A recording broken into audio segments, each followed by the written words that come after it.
For 3 years, I paid every bill for the apartment I worked myself to exhaustion to afford, building the first stable home I had ever known. Then my sister announced her pregnancy, and within 48 hours, my parents stood in my living room demanding I hand over my keys because she needed it more than I did. When I refused, my mother's words cut through everything I thought I knew about family. "You are selfish, and you will regret choosing an apartment over your sister's baby." I did not argue that night.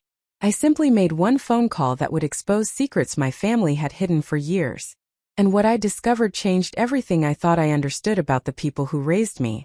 Before we jump back in, tell us where you're tuning in from. And if this story touches you, make sure you're subscribed, because tomorrow, I've saved something extra special for you. The afternoon light filtered through the sheer curtains of my living room, casting soft patterns across the hardwood floors I had saved for months to have refinished. It was 3:47 on a Saturday afternoon in early October, and I had been looking forward to this weekend for weeks. My apartment, a modest 2-bedroom unit on the 4th floor of a converted warehouse building in the Arts District, represented 3 years of relentless work, careful budgeting, and deliberate sacrifice. Every piece of furniture had been selected thoughtfully. Every wall color had been chosen to create the sense of calm and safety I had craved throughout my chaotic childhood. This space was mine in a way nothing else in my 28 years had ever been. I was folding laundry at my kitchen counter, listening to a podcast about financial independence and half planning the gallery opening I intended to attend that evening, when my phone rang. The screen displayed my mother's contact photo, a picture from my college graduation where she stood slightly apart from me, her smile polite but distant. I hesitated for just a moment before answering, already sensing from some indefinable intuition that this call would disrupt the peaceful afternoon I had been enjoying. "Natalie, we need to talk about something important," my mother said without preamble, her voice carrying the particular tone of controlled authority she employed when she had already made a decision and was preparing to present it as though it were open for discussion. "Your father and I are coming over in 20 minutes. Make sure you are home." The presumption in her statement irritated me immediately. No request for permission to visit, no inquiry about whether the timing was convenient, just an announcement of their impending arrival with the implicit expectation that I would accommodate their schedule without question. This pattern had defined our relationship for as long as I could remember. My parents operated from an assumption of authority over my life that had not adjusted to reflect my adulthood, my independence, or my separate household. "What is this about?" I asked, setting down the shirt I had been folding. "I actually have plans this evening, so if this is something that can wait until tomorrow—" "It cannot wait," she interrupted firmly. "This concerns your sister, and it needs to be addressed immediately. We will be there shortly." The call disconnected before I could respond further. I stood holding my silent phone, feeling the familiar tension that always accompanied interactions with my parents settling across my shoulders like a weight I had momentarily forgotten I carried. Whatever this was about, it involved my sister Vanessa, which meant it would somehow become my responsibility to solve, sacrifice for, or accommodate. That had been the established pattern for most of my life. Vanessa was 2 years younger than me, currently 26, and had spent her adult years careening from one crisis to another with remarkable consistency. She had dropped out of college after one semester, claiming the academic environment stifled her creativity. She had cycled through approximately 15 jobs over the past 8 years, never lasting more than 6 months in any position before quitting in dramatic fashion, or being terminated for attendance issues. She had lived in 7 different apartments during that same period, usually leaving owing rent and requiring parental intervention to resolve disputes with landlords. Throughout all of this chaos, my parents had maintained unwavering support for Vanessa, while treating my comparatively stable life with dismissive indifference. When I graduated college with honors, my parents attended the ceremony but left immediately afterward for a weekend trip they had planned, missing the celebration dinner my friends had organized. When I secured my first real job in marketing, my mother's response was to ask whether the salary would be enough to help Vanessa with her rent that month. When I received a promotion last year that came with substantial responsibility and a meaningful raise, my father's only comment was that I should be grateful my boss recognized my value, unlike Vanessa's ungrateful employers who failed to appreciate her talents. The preferential treatment was not subtle, nor was it justified by any rational assessment of our respective circumstances. Vanessa received constant emotional support, financial assistance, and parental advocacy regardless of how irresponsible her choices became. I received expectations, criticism, and the recurring implication that my success somehow obligated me to subsidize my sister's dysfunction. The injustice of this dynamic had created distance between my parents and me over the years, though I had never confronted it directly, instead choosing to simply limit contact and build my independent life with as little family entanglement as possible. 23 minutes after my mother's call, my apartment buzzer sounded. I pressed the button to unlock the building entrance and stood by my open apartment door, watching the elevator numbers climb. When the doors opened, my parents emerged looking grim and purposeful, my mother carrying her large handbag that always signaled she was prepared for extended conversation, my father following slightly behind with the uncomfortable expression he wore whenever family drama required his participation. "Thank you for making time for us," my mother said as she entered, the courtesy of her words undermined by the fact that I had not been given a choice about making time. She moved directly to my couch and sat with the air of someone preparing for a serious negotiation. My father took the armchair adjacent to her, and I remained standing near the kitchen counter, deliberately choosing not to settle into a position that suggested I was prepared for a lengthy discussion. "What is this about?" I asked directly, wanting to establish that I would not be participating in whatever elaborate preamble they had planned. My mother folded her hands in her lap, a gesture I recognized as her preparation for delivering statements she anticipated would be met with resistance. "Your sister is pregnant," she announced, watching my face carefully for reaction. "She is approximately 10 weeks along, and the father is not going to be involved in raising the child." I absorbed this information without surprise. Vanessa's life had been trending toward this outcome for years, a predictable result of impulsive decision-making and consistent refusal to consider long-term consequences. "I am sorry to hear the father will not be involved," I said neutrally, meaning it sincerely despite my complicated feelings about my sister. "That will make things more difficult for her." "It will indeed," my mother agreed. "Which is why we need to discuss practical arrangements that will give Vanessa the stability she needs during this vulnerable time."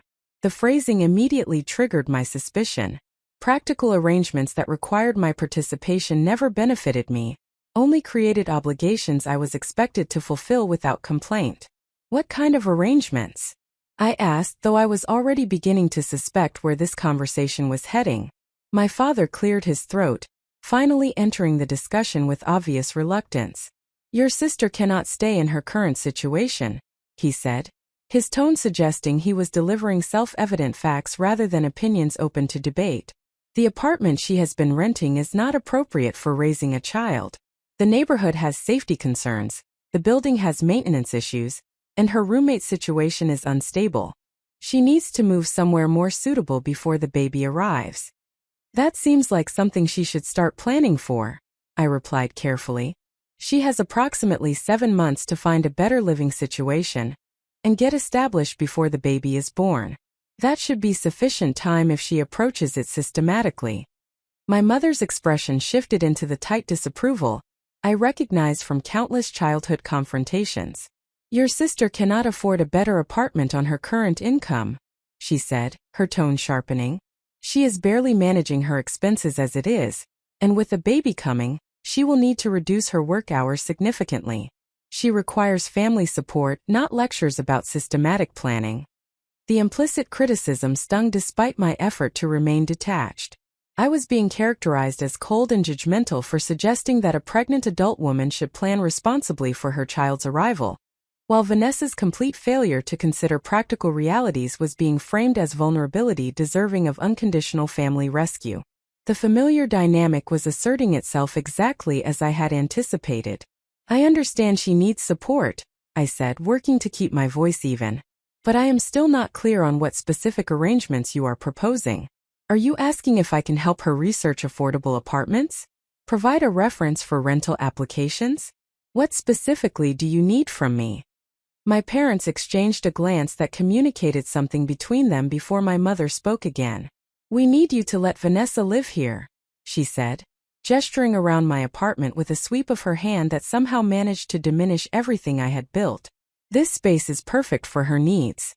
It has 2 bedrooms so the baby can have a proper nursery. The building is secure and well maintained. The neighborhood is safe and has good schools for when the child is older. You have already established everything necessary for stable family life, and Vanessa needs exactly what you have created here. The audacity of the request struck me with physical force. They were not asking me to help my sister find housing. They were demanding I surrender my home, the space I had worked exhaustingly to afford and transform into my sanctuary, so that Vanessa could occupy it instead. The entitlement embedded in this expectation was staggering even by my family's established standards. "This is my apartment," I said, my voice rising despite my effort to maintain composure. "I have a lease. I pay rent. I have built my life here. You cannot seriously be suggesting that I should just give it to Vanessa." "We are not suggesting you give it to her permanently," my father interjected, though his tone lacked conviction. "Just that you allow her to stay here during her pregnancy and the early months with the baby. You can find somewhere else temporarily, perhaps rent a room or stay with friends, just until Vanessa gets established as a mother and can figure out more permanent arrangements." The casual dismissal of my established life was breathtaking. They were proposing that I append my entire living situation, abandon the home I had created, and become essentially homeless so that my sister could avoid the consequences of her choices and occupy the stable environment I had worked years to build. And they were presenting this as a reasonable temporary arrangement, rather than the fundamental violation it represented. "No," I said firmly. "That is not happening. I am not leaving my apartment. Vanessa will need to find her own housing solution." My mother's face hardened into an expression of cold anger. "I cannot believe you are being this selfish," she said, her voice sharp with accusation. "Your sister is pregnant and vulnerable. She needs family support during the most difficult time of her life. You have a good job and financial stability. You can adapt to temporary disruption. Vanessa cannot. She is carrying your niece or nephew, and you are choosing your comfort over that child's well-being." The manipulation in her framing was obvious but still effective at triggering guilt. By positioning my refusal as choosing against the baby rather than protecting my own legitimate boundaries, she was attempting to make me the villain in a situation where I was actually the victim of unreasonable demands. This technique had worked countless times throughout my childhood and adolescence, guilting me into sacrificing my needs to accommodate Vanessa's wants. Preparing and narrating this story took us a lot of time, so if you are enjoying it, subscribe to our channel, it means a lot to us. Now back to the story. "My comfort is not the issue," I replied, struggling to articulate the principle at stake. "This is my home. I have worked extremely hard to create stability in my life. I cannot simply abandon that because Vanessa made choices that created difficult circumstances for herself. She is an adult. She needs to take responsibility for her situation rather than expecting me to solve her problems by sacrificing everything I have built." "You are selfish," my mother repeated, standing now, her posture radiating judgment. "You have always been selfish, focused entirely on your own achievement and success without any consideration for family obligations. Your sister needs you, and you are choosing an apartment over your own blood. When this baby is born struggling because its mother could not provide adequate housing during pregnancy, you will have that on your conscience." The accusation landed like a physical blow despite being fundamentally unjust. I was not choosing an apartment over family. I was declining to surrender my home to accommodate my sister's refusal to accept responsibility for her circumstances. These were not equivalent moral positions, yet my mother's framing made my boundary setting seem monstrous. My father stood as well, preparing to leave. "We hope you will reconsider," he said, his tone suggesting disappointment rather than the anger my mother was expressing. "Think about what family means, and whether maintaining your current living situation is worth the permanent damage this refusal will cause to your relationship with your sister and her child. We will give you a few days to reflect on your priorities." They moved toward the door, my mother pausing at the threshold to deliver one final statement. "You are making a choice right now about what kind of person you are," she said, her voice cold and precise. "You are choosing to be the kind of person who has everything she needs, but refuses to help family members who have nothing. That is who you are deciding to be. I hope you can live with that choice." The door closed behind them, leaving me standing alone in my apartment surrounded by the evidence of 3 years of hard work and intentional life building. My hands were shaking, adrenaline flooding my system in response to the confrontation. I felt simultaneously furious at the audacity of their demand and guilty for refusing it, a toxic combination that made clear thinking nearly impossible. I walked to my bedroom and sat on the edge of my bed, trying to process what had just occurred. My parents had arrived at my home and demanded I forfeit my apartment to my sister because her pregnancy made her needs more important than my established life. When I refused, they accused me of selfishness and predicted I would carry permanent guilt about failing to prioritize family over personal boundaries. The entire interaction exemplified the dysfunctional dynamic that had shaped my childhood, and that I had spent my adult years trying to escape through geographic and emotional distance. What disturbed me most was not merely the unreasonable demand, but the absolute confidence with which they had presented it. They genuinely believed they had the right to require this sacrifice from me, that my independent adult life was somehow still subject to their authority and direction, that my sister's needs automatically superseded my boundaries regardless of how those needs had emerged from her own choices. The entitlement was comprehensive and apparently unshakable. I thought about Vanessa, currently 10 weeks pregnant and facing single motherhood without adequate housing or financial stability. Despite my anger at being asked to surrender my home, I felt genuine sympathy for her situation. Raising a child alone would be extraordinarily difficult under any circumstances, and doing so without resources would compound those challenges dramatically. She did need support and assistance as she navigated this transition, but that support could not and should not require me to abandon my own life and stability. There had to be boundaries even within family relationships, limits on what could be reasonably requested and expected. My parents' inability to recognize those boundaries, their apparent belief that my resources and stability existed primarily to serve as backup for Vanessa's crises, represented a fundamental disrespect for my autonomy and well-being. I picked up my phone, intending to call my best friend Maya to debrief about what had just happened, but paused before dialing. Maya had witnessed years of stories about my family dynamics and had consistently encouraged me to establish firmer boundaries and reduce contact with parents who treated me as a resource rather than a daughter. She would validate my refusal and probably encourage me to go further in distancing myself from their manipulation. While that validation would feel good temporarily, I was not certain it would help me determine what to actually do next. Because despite my firm refusal during the confrontation, I knew this situation was far from resolved. My parents had not accepted my no as final but rather as an initial resistance they expected to overcome through continued pressure. They would return with new arguments, recruit extended family members to advocate for their position, leverage guilt and obligation until I eventually capitulated simply to end the campaign. That was how family conflicts had always functioned in my experience. Persistence and escalating pressure eventually wore down resistance until the designated problem solver surrendered and provided whatever was being demanded. I could already anticipate the coming weeks.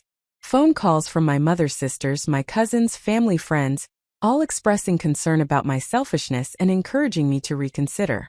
Social media posts about the importance of family support during pregnancy, subtly directed at me. Perhaps even direct contact from Vanessa herself, pleading and crying about her desperate situation.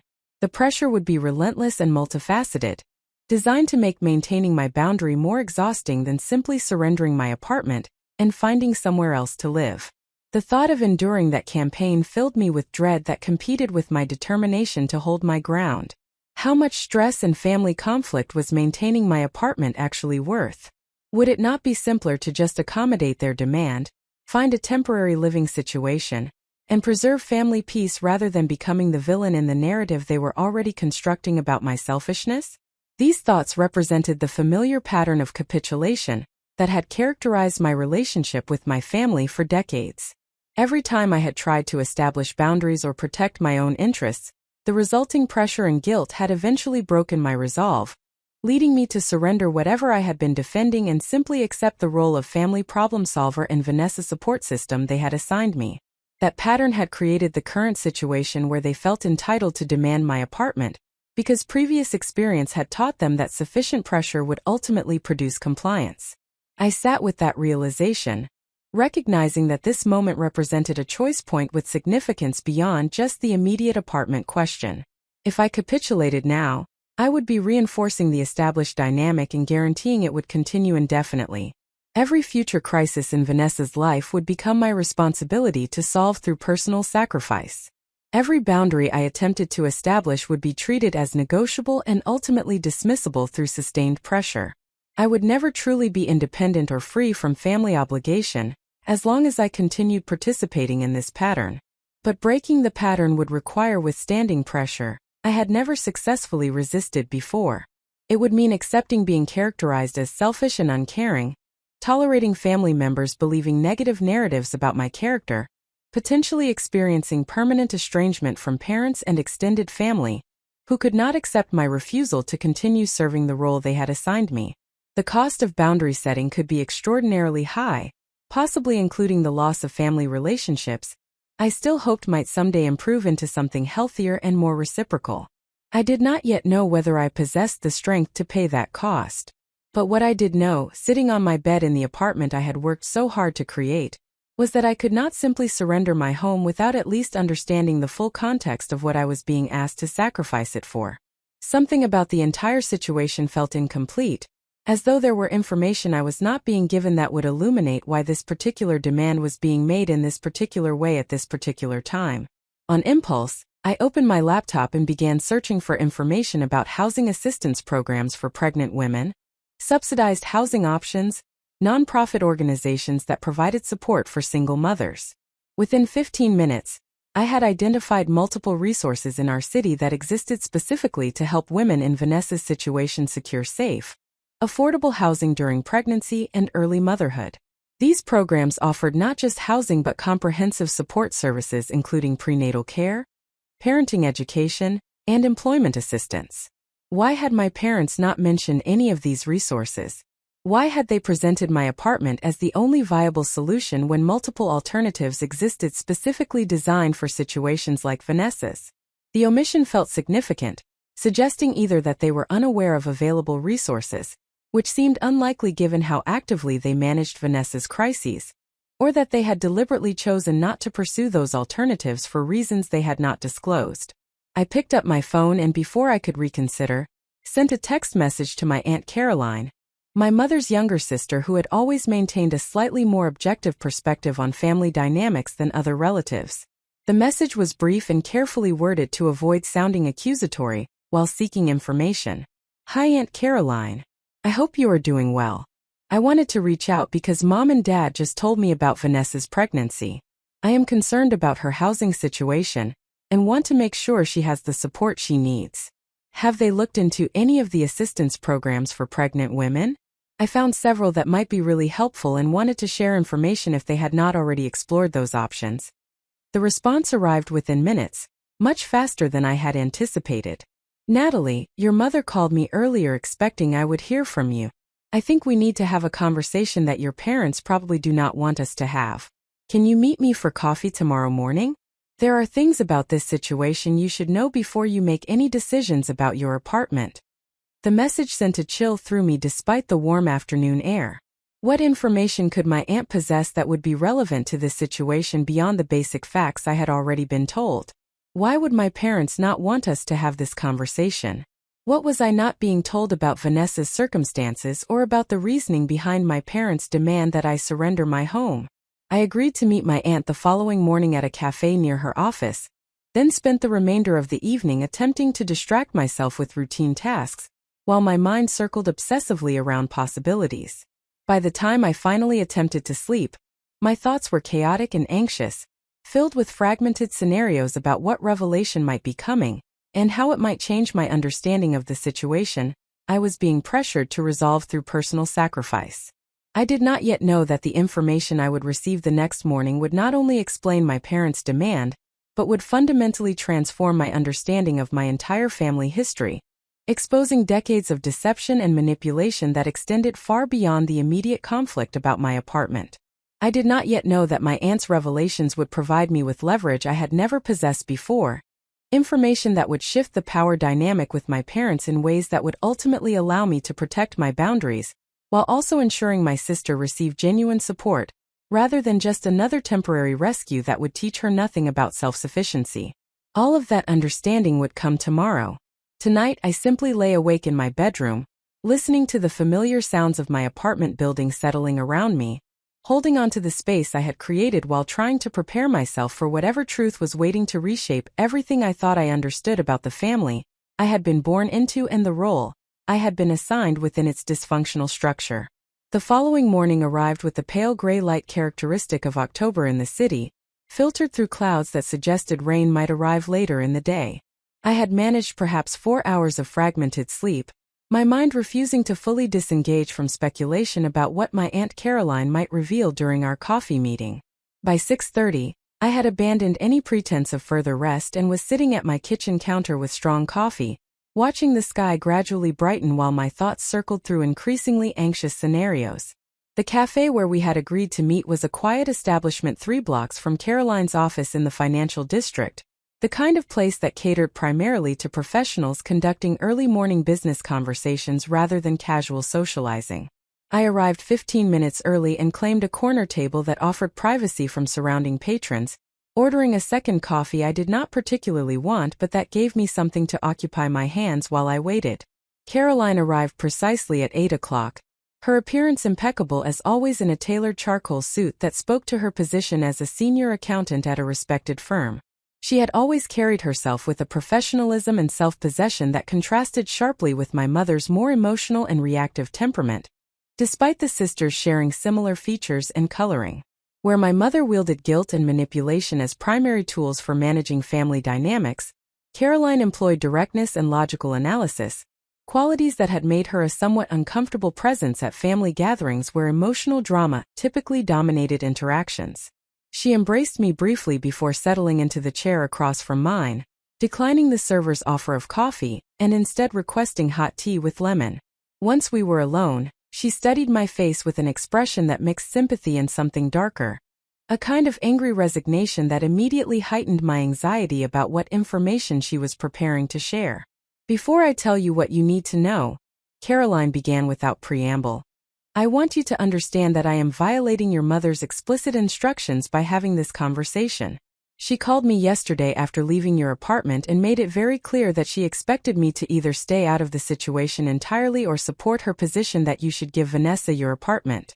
I am choosing to disregard those instructions because I believe you deserve to make informed decisions about your life based on complete information rather than the carefully curated version your parents present." The formal way she structured this opening statement communicated the seriousness with which she was approaching our conversation. Caroline was not prone to dramatic gestures or unnecessary conflict, which meant that whatever she was about to reveal was significant enough to warrant risking family discord and maternal disapproval.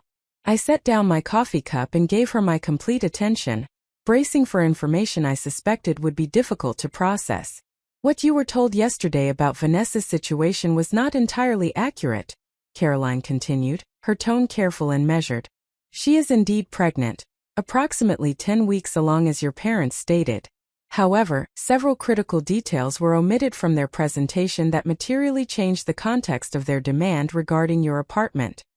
She paused to allow this framing to register before proceeding with specifics. "First, Vanessa is not living in an inadequate apartment with safety concerns and maintenance issues as they described. She is currently living in a fully renovated 2-bedroom condo that your parents purchased for her 18 months ago. The unit is in a secure building in a good neighborhood with excellent schools nearby. It is, by any objective measure, entirely suitable for raising a child." The revelation landed with stunning force. My parents had purchased a condo for Vanessa while I had been struggling to afford rent on my modest apartment, working extensive overtime to cover expenses and slowly building the savings that had eventually allowed me to afford this slightly better unit in a building that was not even owned but merely leased. The disparity in treatment was so extreme it momentarily short-circuited my ability to formulate coherent questions. Caroline observed my reaction and continued without waiting for me to speak. "The condo purchase was structured as a gift with the understanding that Vanessa would be responsible for the monthly homeowners association fees and utilities, which total approximately $800 per month. Your parents paid the full purchase price of $270,000 using funds from their retirement accounts, which they withdrew early despite the substantial tax penalties involved. She let that information settle before adding the next layer. For the first year, Vanessa managed the monthly expenses relatively consistently, though your parents supplemented her payments several times when she claimed financial hardship. However, over the past 6 months, she has stopped paying the homeowners association fees entirely. The association has filed liens against the property, and there is currently an outstanding balance of nearly $5,000 including late fees and legal costs. If the debt is not resolved within the next 30 days, the association can initiate foreclosure proceedings despite your parents owning the unit outright. I was struggling to process the implications of what I was hearing, each new detail adding layers of complexity to a situation I had believed was straightforward. So they want my apartment because Vanessa is facing foreclosure on a property they bought her? I asked, trying to organize the information into coherent narrative. Why not just pay the outstanding fees? $5,000 is substantial, but surely less disruptive than demanding I surrender my home. Caroline's expression darkened further. That brings me to the second major omission from your parents' presentation yesterday. They cannot pay the outstanding fees because they have no accessible funds remaining. The retirement account withdrawal for Vanessa's condo purchase was not an isolated financial decision, but rather the culmination of years of increasingly problematic spending patterns that have left them in serious financial distress. She withdrew a folder from her briefcase and opened it to reveal several pages of printed financial documents. As their accountant, I have visibility into their complete financial picture, and I am violating professional ethics by sharing this information with you. However, I believe the ethical violation is justified given that they are attempting to manipulate you into making major life decisions based on incomplete and misleading information. The documents she spread across the table showed bank statements, credit card balances, and loan agreements that painted a devastating portrait of financial collapse. My parents, who had always presented themselves as responsibly middle class with adequate savings and retirement planning, were actually drowning in debt that had accumulated over approximately 8 years through a consistent pattern of bailing Vanessa out of self-created financial crises, while simultaneously maintaining lifestyle expenses they could not afford. Caroline walked me through the documentation methodically. 8 years ago, when Vanessa dropped out of college after 1 semester, your parents refunded the tuition she had already used despite the university's no-refund policy for voluntary withdrawal. That cost them approximately $12,000. 6 months later, when she lost her first apartment for non-payment of rent, they settled her debt with the landlord and paid for her to move into a new place, including first month, last month, and security deposit. That was another $4,000. She flipped to the next page of documentation. This pattern has repeated continuously for 8 years. Every apartment Vanessa has lost, every job she has quit or been fired from, every car she has damaged, every credit card she has maxed out, your parents have intervened financially to resolve the consequences and set her up in a new situation. The individual amounts have ranged from a few $100s to tens of thousands, but the cumulative total over this period exceeds $230,000. The number was staggering, representing more than I had earned in total over my entire post-college working life. My parents had spent nearly $250,000 subsidizing Vanessa's refusal to accept adult responsibility, money that could have secured their retirement or been invested in countless more productive ways. Instead poured into an endless series of crisis interventions that taught my sister nothing, except that consequences were always negotiable, and someone else would always rescue her from her own choices. Where did this money come from? I asked, though I was beginning to understand the answer based on the credit card statements visible among the papers. They do not earn enough to have this kind of disposable income. They borrowed it, Caroline confirmed grimly. Initially from their home equity line of credit, which is now maxed at $100,000. Then from credit cards, which now carry combined balances exceeding $80,000 at interest rates ranging from 18 to 24%.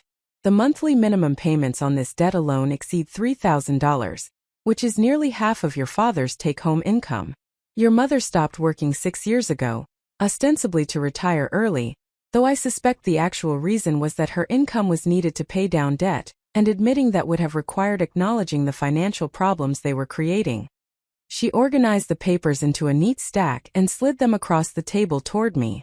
The condo purchase for Vanessa was funded through early withdrawal from their retirement accounts because they had exhausted all other available credit sources.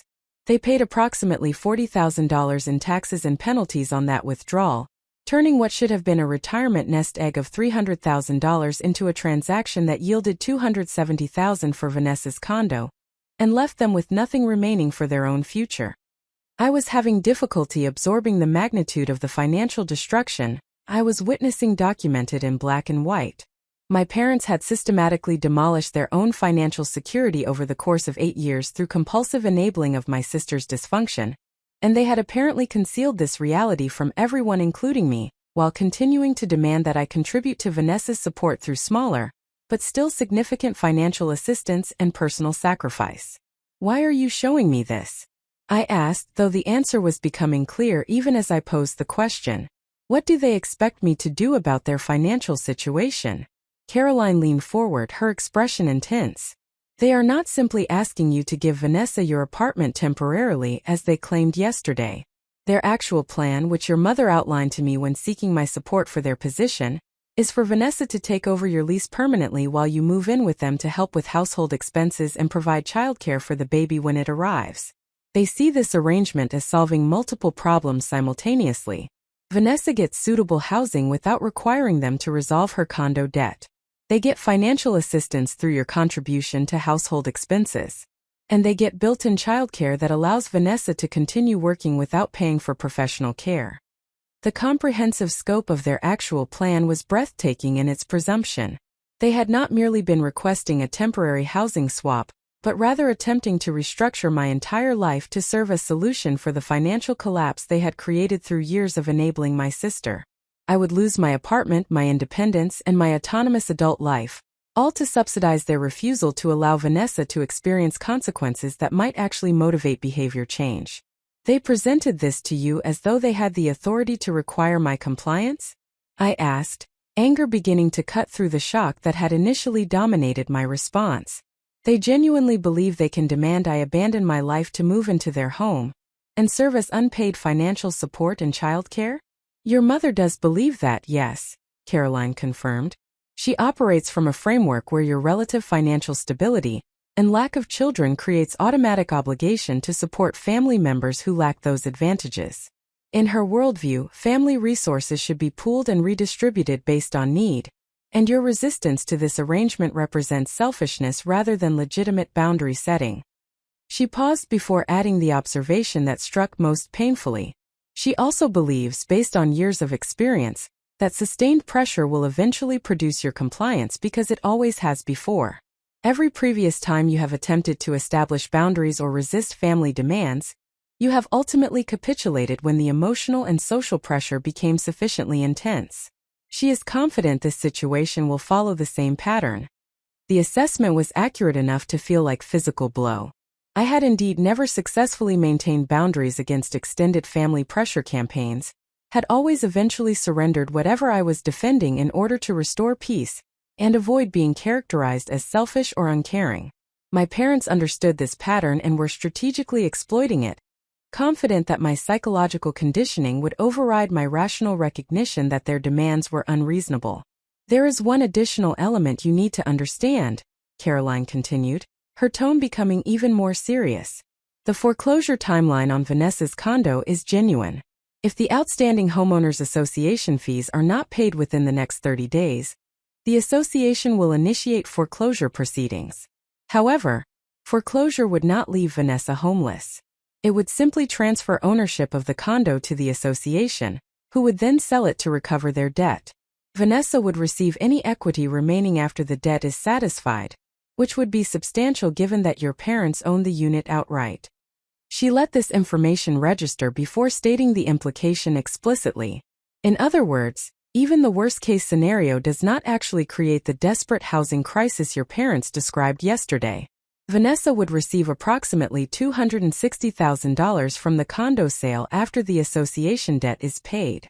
That money would be more than sufficient to secure appropriate housing and provide financial cushion during her pregnancy and early motherhood. The actual crisis is not that Vanessa lacks options, but that your parents cannot accept allowing the foreclosure to proceed because it would represent visible evidence of their enabling failure. The complete picture was finally emerging with devastating clarity. My parents had created a financial catastrophe through 8 years of compulsive rescue of my sister from self-created problems.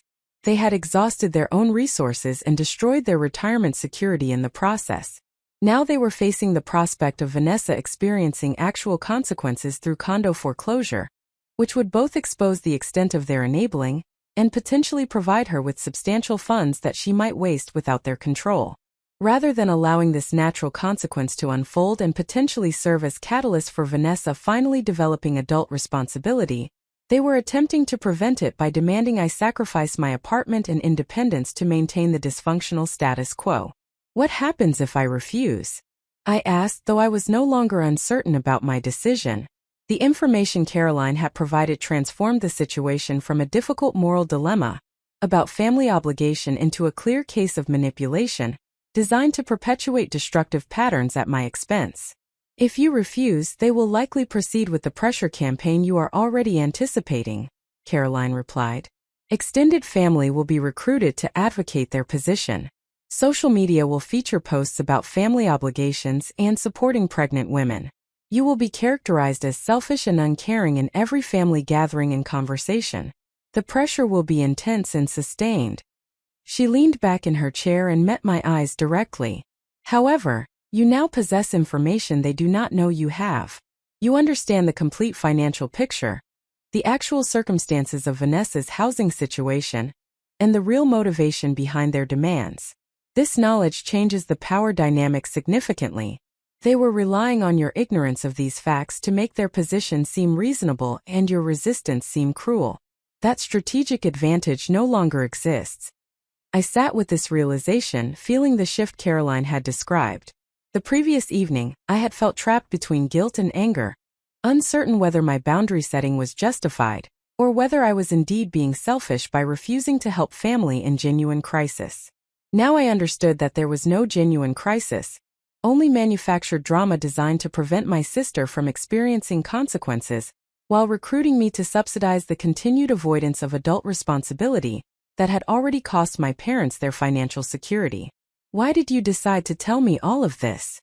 I asked Caroline, genuinely curious about her motivation for violating professional ethics and family loyalty to provide information my mother had explicitly instructed her to withhold. You are risking your relationship with your sister and potentially facing professional consequences for sharing client financial information without authorization. Caroline considered the question carefully before responding. I have watched your mother enable Vanessa's dysfunction for years, while simultaneously demanding you subsidize that enabling through financial contributions and personal sacrifice.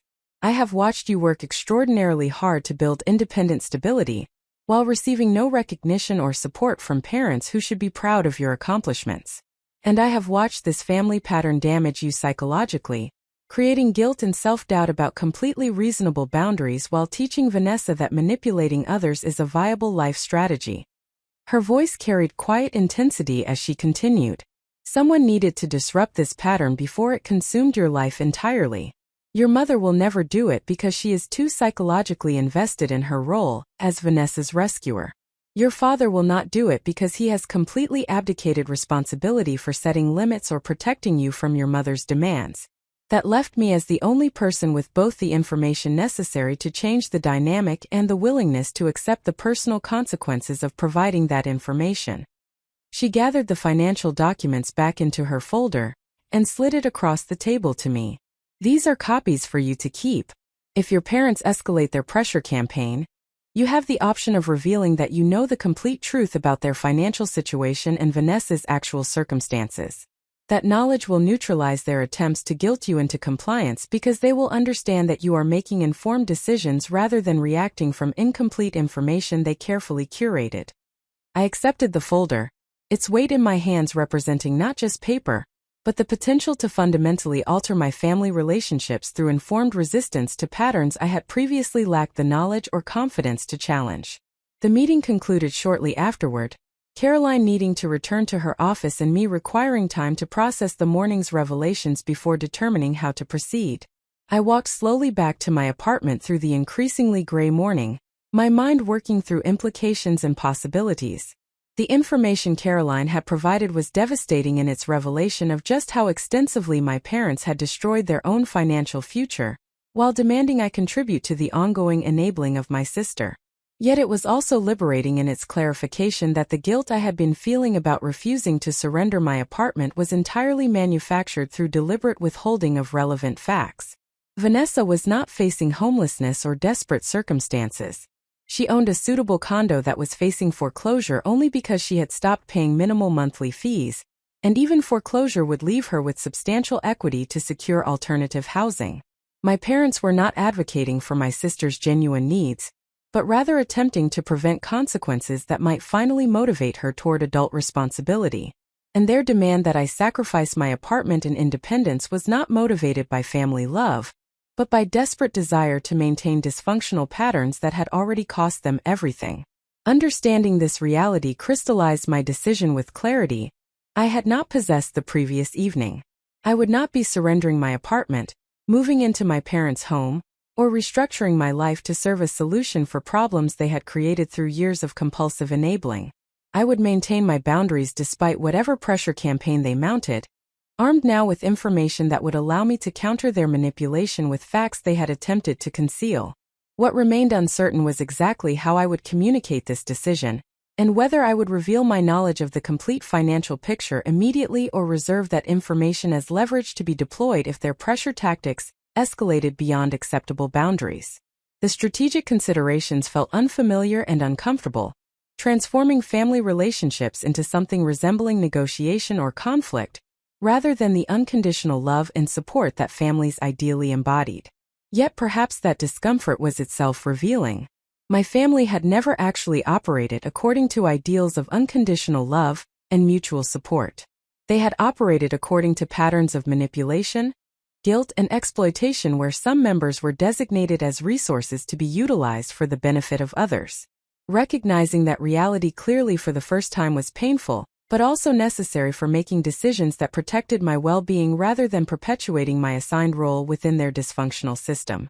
I reached my apartment building and rode the elevator to the 4th floor. The familiar journey feeling somehow different now that I understood exactly what I was defending, and why that defense was not merely justified but essential. My apartment represented more than just physical space or personal preference. It represented autonomy, independence, and the possibility of living according to my own values, rather than being conscripted into service of family dysfunction. Inside my apartment, I made fresh coffee and settled at my kitchen counter with Caroline's folder, reviewing the financial documents carefully to ensure I understood every detail. The magnitude of destruction documented in these papers was staggering, representing not just dollars but years of compounding bad decisions that had transformed what should have been comfortable middle-class security into a debt spiral that would likely require bankruptcy to resolve. My parents were in their early 60s, approximately 3 years from the retirement age they had always planned to maintain. Instead of entering that phase with paid-off mortgage, adequate retirement savings, and the freedom to enjoy their later years, they faced massive debt, no savings, and the necessity of continued employment for the foreseeable future simply to manage minimum payments on obligations they had accumulated enabling my sister. The tragedy of their situation was entirely self-created, resulting from choices they had made consistently over years despite having access to better information and alternative approaches. Yet understanding the self-created nature of their crisis did not eliminate all sympathy. They were still my parents, still people I had once relied upon, and still hoped might eventually develop into the supportive family members I had always wished they would be. The prospect of completely severing those relationships through confrontational boundary setting carried real emotional costs that I could not simply dismiss as irrational sentiment. The afternoon passed slowly as I worked through this psychological complexity, weighing competing values and trying to identify an approach that protected my boundaries while not unnecessarily destroying family relationships that might still contain potential for improvement. By evening, I had reached several conclusions that felt both clear and sustainable. First, I would not be surrendering my apartment or moving into my parents' home under any circumstances. That decision was absolute and non-negotiable regardless of what pressure they applied. Second, I would initially maintain the boundary without revealing my knowledge of the complete financial picture, giving my parents opportunity to accept my decision and adjust their expectations without the humiliation of knowing I understood the extent of their enabling and financial destruction. Third, if they escalated to sustained pressure campaigns involving extended family and social manipulation, I would deploy the information Caroline had provided to neutralize their tactics by demonstrating that I was making informed decisions based on complete knowledge, rather than resisting from ignorance of genuine family needs. Fourth, I would reach out directly to Vanessa to offer genuine support that did not involve surrendering my apartment, exploring whether she might be open to alternative solutions that allowed her to maintain her condo by addressing the underlying financial management issues, rather than simply running from consequences into another rescue scenario. This final element felt most uncertain but also most important. If there was any possibility of breaking the destructive family pattern, it would require Vanessa herself recognizing that the enabling pattern was harming her development and choosing to pursue different approaches. That recognition would never emerge from another rescue that taught her consequences were always avoidable, but might potentially develop if someone offered support that empowered rather than simply rescued her from self-created problems. I drafted a message to my sister carefully, trying to strike a tone that conveyed genuine care without either judgment or willingness to enable continued irresponsibility. The final version read simply, "Vanessa, I heard about your pregnancy and wanted to reach out directly. I am sure this is a scary and overwhelming time. I cannot give you my apartment as Mom and Dad requested, but I would like to talk with you about other ways I might be able to support you during this transition. Would you be willing to meet for lunch this week to discuss options?"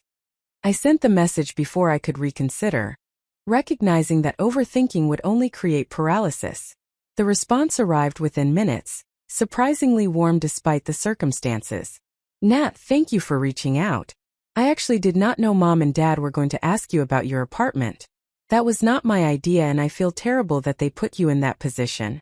I would love to meet for lunch and talk about everything. Are you free tomorrow?" The message suggested possibilities I had not fully considered. Perhaps Vanessa herself was becoming uncomfortable with the enabling pattern, recognizing on some level that the constant parental rescue was preventing her from developing genuine adult capabilities. Perhaps there was opportunity for alliance between us against the dysfunctional dynamic, rather than positioning as adversaries competing for limited resources. I agreed to lunch the following day, feeling cautiously hopeful that direct conversation might reveal paths forward that would protect my boundaries, while also providing my sister with support that actually served her long-term development, rather than just postponing inevitable crises. That hope felt fragile and tentative, vulnerable to disappointment if Vanessa proved to be simply seeking alternative sources of rescue, rather than genuinely interested in changing patterns. But it was hope nonetheless, a possibility that this crisis might ultimately catalyze positive transformation rather than just perpetuating established dysfunction. As I prepared for bed that evening, I felt stronger and clearer than I had since my parents' visit had initiated this crisis. I understood the complete situation, possessed information that shifted power dynamics, and had a plan for maintaining boundaries while exploring whether genuine support might still be possible within my family system.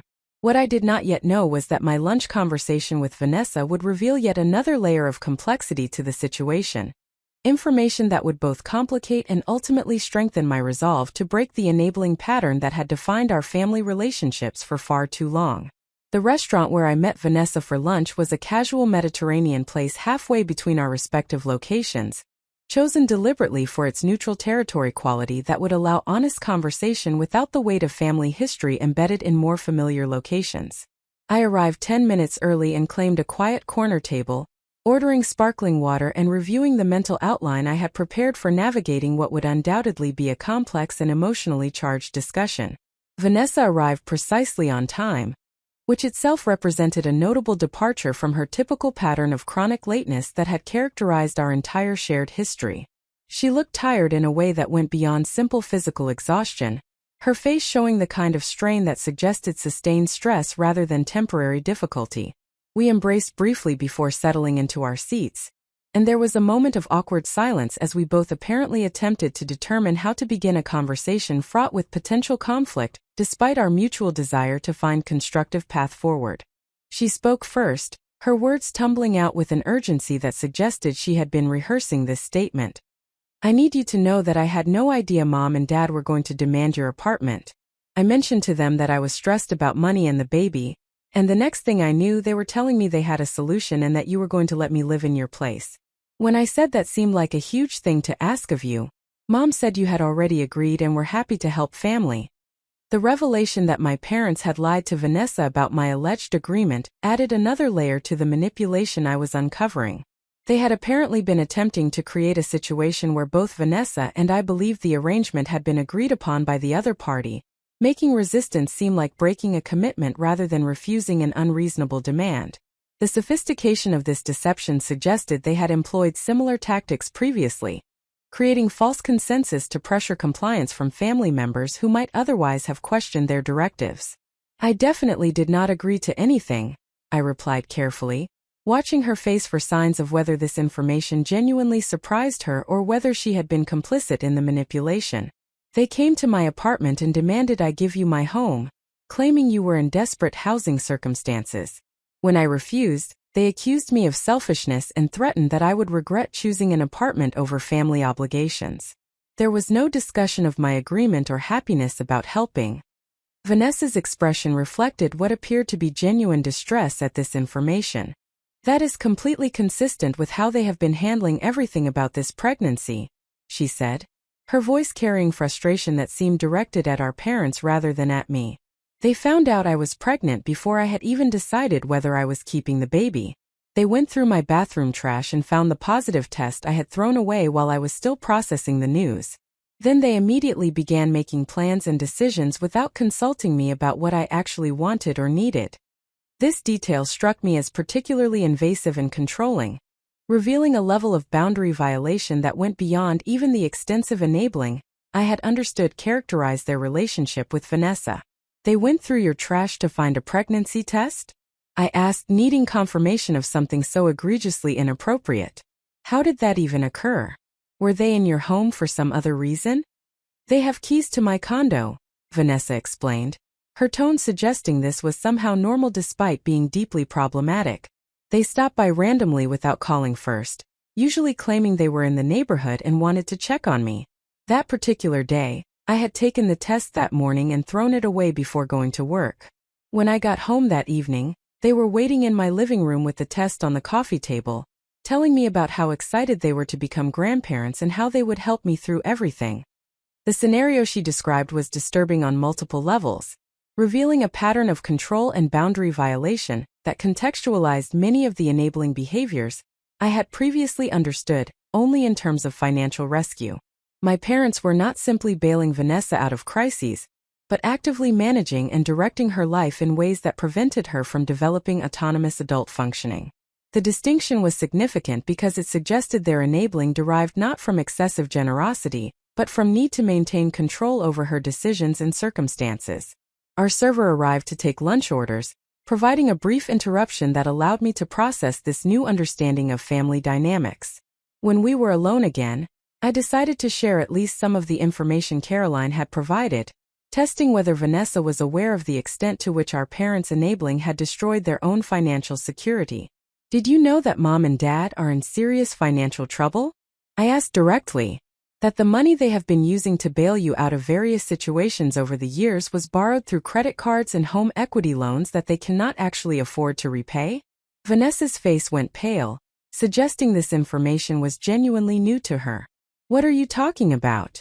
She asked quietly. They told me they had savings set aside specifically to help me get established. They said they had planned for this and that I should not worry about being a burden because they wanted to invest in my future. The depth of deception was breathtaking. My parents had not only manipulated me through selective presentation of facts, but had apparently lied extensively to Vanessa as well, creating a completely false narrative about their financial capacity to fund her ongoing crises. This comprehensive dishonesty suggested pathology beyond simple enabling, indicating that maintaining their constructed reality about family dynamics had become more important to them than honest relationships with either of their daughters.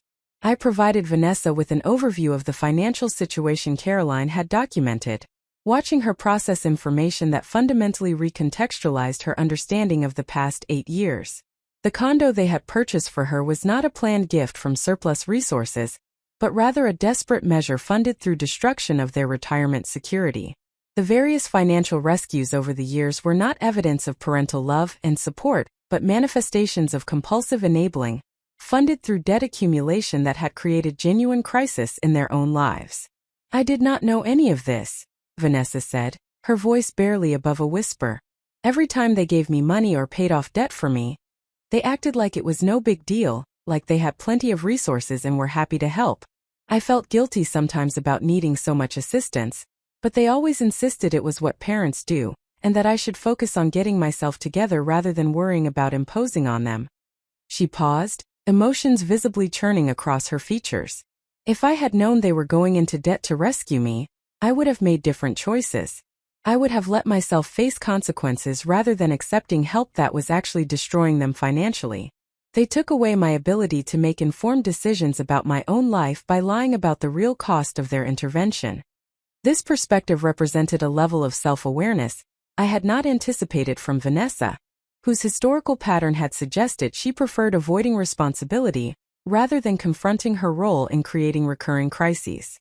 The possibility that she had been operating from incomplete information, believing parental rescue came from surplus rather than sacrifice, added complexity to my understanding of family dynamics and suggested that alliance between us might be more viable than I had initially assumed. "There is more you should know about your current housing situation," I continued, deciding that complete honesty was the only foundation for potentially productive conversation.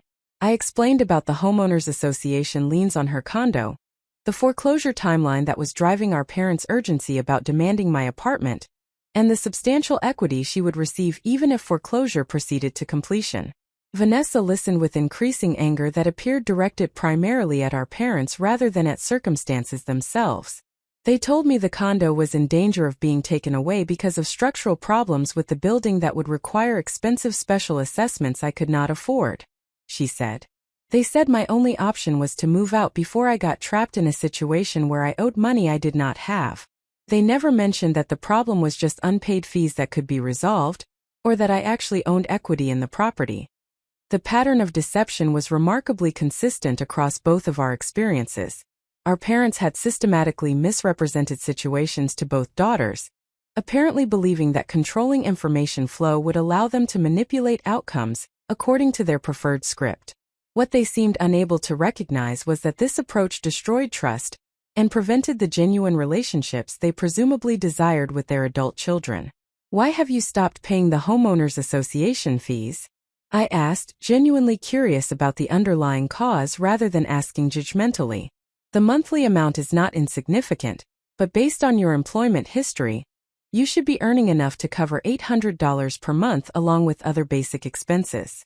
Vanessa was quiet for several moments, considering how to respond to a question that clearly required acknowledging uncomfortable truths about her financial management. "I have not been working consistently for the past 6 months," she finally admitted. "I got fired from my last job in April for attendance issues, and since then I have been doing occasional freelance work but nothing stable or reliable. The pregnancy has made me feel exhausted and sick a lot of the time, which makes it hard to commit to regular employment. I stopped paying the association fees because I simply did not have the money and I knew Mom and Dad would handle it eventually like they always do." The honesty of her admission was notable, suggesting she was capable of acknowledging her own contribution to problematic circumstances when engaged directly rather than being rescued automatically. That assumption that they would handle it eventually is exactly the pattern that has created the current crisis, I observed, trying to keep my tone neutral rather than accusatory. "Every time consequences have appeared on the horizon, they have intervened to prevent you from experiencing them. That pattern has prevented you from developing the capacity to manage difficulties independently because you have never had to actually handle them yourself." "I know that," Vanessa replied, surprising me with her directness. "I have known for years that I lean on them too much, and that I am not developing skills other adults my age have already mastered. But every time I try to let myself struggle through something difficult, they swoop in and fix it before I can figure out my own solution. When I lost that job in April, and thought maybe I needed to really sit with the discomfort of unemployment until it motivated me to make better choices, they immediately started depositing money in my account to cover expenses. When I suggested I should probably downsize to a cheaper apartment I could actually afford, they insisted the condo was perfect and I should stay there while they helped with costs. She met my eyes directly, her expression carrying a desperation I had not seen from her previously. I am 26 years old and I am about to become a mother, but I genuinely do not know how to function as an independent adult because I have never been required to. Every potential learning experience has been cushioned or eliminated by parental intervention. Now I am bringing a child into this dysfunction, and I have no idea how to break the pattern before I replicate it with my own kid. The raw vulnerability in her statement created an opening for the conversation I had hoped might be possible, but had not fully believed would occur. Breaking the pattern requires experiencing consequences that have been systematically prevented, I said carefully. It means letting the condo foreclosure proceed if necessary, using the equity to secure housing you can actually afford independently, and building life circumstances that are sustainable based on your own capabilities, rather than ongoing parental subsidy. It probably means uncomfortable periods of struggle, while you develop skills and habits that should have been learned years ago, but were interrupted by constant rescue. Vanessa nodded slowly, processing implications that were clearly difficult to fully accept despite her intellectual recognition of their necessity. The thought of letting the foreclosure happen is terrifying, she admitted. It feels like failure and public humiliation. But you are right that it would also represent reality rather than the artificial stability mom and dad have been constructing through their own financial destruction. And the equity would actually give me resources to build something sustainable rather than just limping along waiting for the next crisis. Our food arrived, providing another natural pause in conversation that had become unexpectedly intense and productive. As we began eating, I considered how to introduce the proposal I had been formulating, an offer of support that would represent genuinely different approach than the enabling pattern that had defined Vanessa's relationship with our parents. I want to offer you something, I began, choosing words carefully. Not my apartment, obviously, but actual support that might help you build sustainable independence rather than just deferring consequences to some future date. I have been learning about personal finance and adult skill development because I had to figure these things out largely on my own without parental guidance. I would be willing to share what I have learned and help you create systems for managing money, employment, and life logistics that would allow you to function independently. I paused to gauge her reaction before continuing. This offer comes with conditions that might feel harsh but that I think are necessary for it to be genuinely helpful rather than just another form of enabling. You would need to let the condo situation resolve naturally, whether that means paying the fees yourself from freelance income, allowing foreclosure and using the equity strategically, or finding some third option that does not involve parental rescue. You would need to commit to consistent employment even when it feels difficult, because financial stability requires reliable income. And you would need to be willing to experience discomfort and struggle sometimes without immediately seeking rescue, because that discomfort is actually the learning process that develops capability. Vanessa listened without interrupting, her expression serious as she considered what I was proposing. Why would you offer this? She asked eventually. Given how our family dynamics have worked, you would have every reason to just protect your own boundaries and let me figure things out entirely on my own. Why invest energy in helping me when I have been implicitly complicit in a family system that has consistently undervalued and exploited you? The question demonstrated more insight into family dynamics than I had credited her with possessing. Because I think the family pattern has damaged both of us just in different ways, I replied honestly. It has damaged me by treating my stability and capability as resources to be exploited, rather than achievements to be celebrated. But it has damaged you by preventing the development of skills and confidence you need to build satisfying adult life. If there is any possibility of breaking this pattern, it requires both of us recognizing how it has harmed us and choosing to operate differently. She was quiet for a long moment before responding. I want to accept your offer, she said slowly, but I need to be honest that I am scared of what it would actually require. I have been avoiding adult responsibility for so long that the thought of fully embracing it feels overwhelming. I know intellectually that I need to do this, especially with a baby coming, but the emotional resistance is enormous. That resistance is completely understandable, I acknowledged. You have been systematically trained by our parents to avoid discomfort and seek rescue, rather than persisting through difficulty. Unlearning that conditioning will take time and will involve setbacks. But the alternative is continuing the current pattern, which we now know is completely unsustainable, and which will inevitably collapse in ways that could be much more destructive than choosing to change course now while there are still options available. The remainder of our lunch conversation focused on practical details of what support I might offer, and what commitments Vanessa would need to make for that support to be productive rather than enabling. We discussed her financial situation in detail, identifying that she had approximately $3,000 in savings and was earning roughly $1,500 monthly through sporadic freelance work. These numbers made clear that independent living would require increasing her income substantially, but also revealed that foundation existed to build from rather than starting at absolute zero. I suggested she begin by documenting all expenses for the next month to understand exactly where money was going and to identify potential areas for reduction. I offered to help her develop a resume and job search strategy focused on positions that would provide stable income and benefits necessary for single parenthood. I proposed creating a basic budget framework that would account for realistic expenses including future childcare costs, allowing her to understand what income level she actually needed to sustain independent household. Vanessa agreed to all of these initial steps, though I could see anxiety flickering across her features as the concrete reality of what independent adult functioning would require became increasingly clear. We concluded lunch with agreement to meet weekly for the next several months, creating accountability structure that would provide ongoing support, without becoming the kind of open-ended rescue operation that characterized her relationship with our parents. As we prepared to leave the restaurant, Vanessa suddenly asked a question that caught me off guard. What are you going to tell Mom and Dad about your decision regarding the apartment?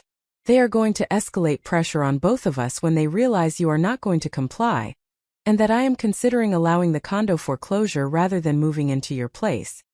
The question forced me to articulate something I had been avoiding examining too directly. I am going to maintain my boundary about the apartment regardless of what pressure they apply, I stated firmly.